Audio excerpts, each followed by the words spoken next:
This is the Stereosis. And welcome to the Stereosis. In this our episode, we're discussing about the LGBTQ law passed in Ghana recently. On 28th of February this year, the Ghana Parliament passed a bill as a human rights and family value bill in Ghana, although it has not been assented to by the president. They have been front and back. Some people supporting, some other ones opposing it. But there is this fantastic argument by a bishop, Mathew Kwasi, who is the president of the Bishops' Conference in Ghana. And he made a very profound and a wise observation about putting the offenders in prison. And he made it very clear that does not mean the Catholic Church supports the arrangements, but it also does not imply that they hate them.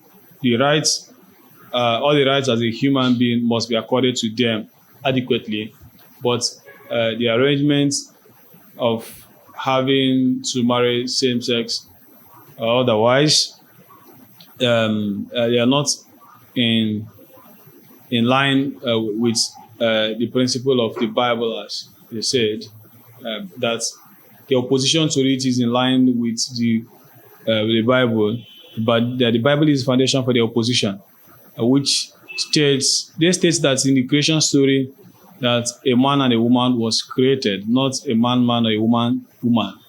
That being said, the law stipulates 6 to 3 years imprisonment for any person engaging in such identifying as that, and then 3 to 5 years imprisonment for groups or individuals promoting those ideas in Ghana.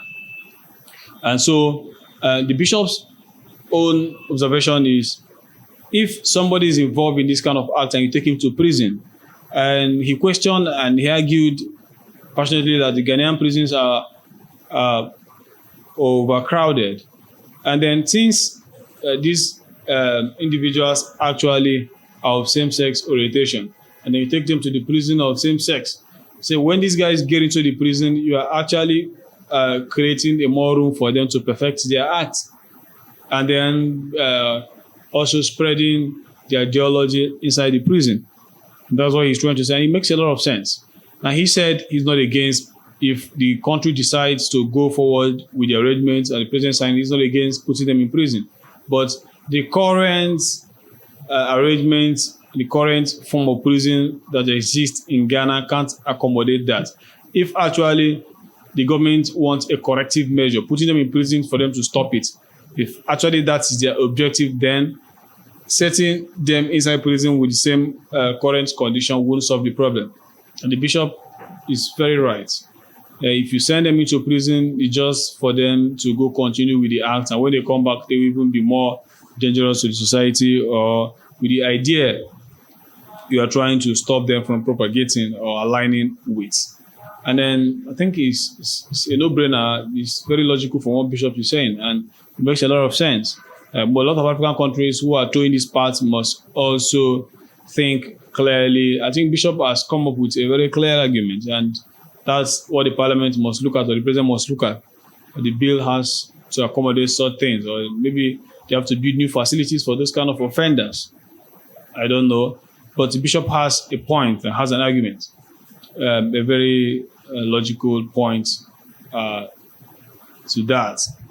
And then the bishop goes on to say that the church recognizes the right of every person, and in love, they are not rejecting anyone, they are not against anyone. But in principle, the church stands with a man and a woman, as the Bible states in the creation story.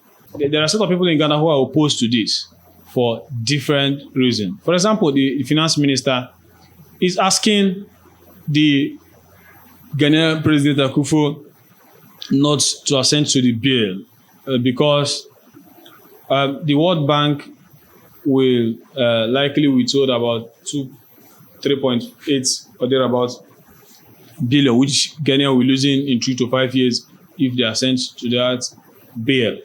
And then there are other human rights activists who are also opposing that, saying that Ghana has been a society that is very hospitable to every ideology and orientation. And this is anti-Ghana to go this route.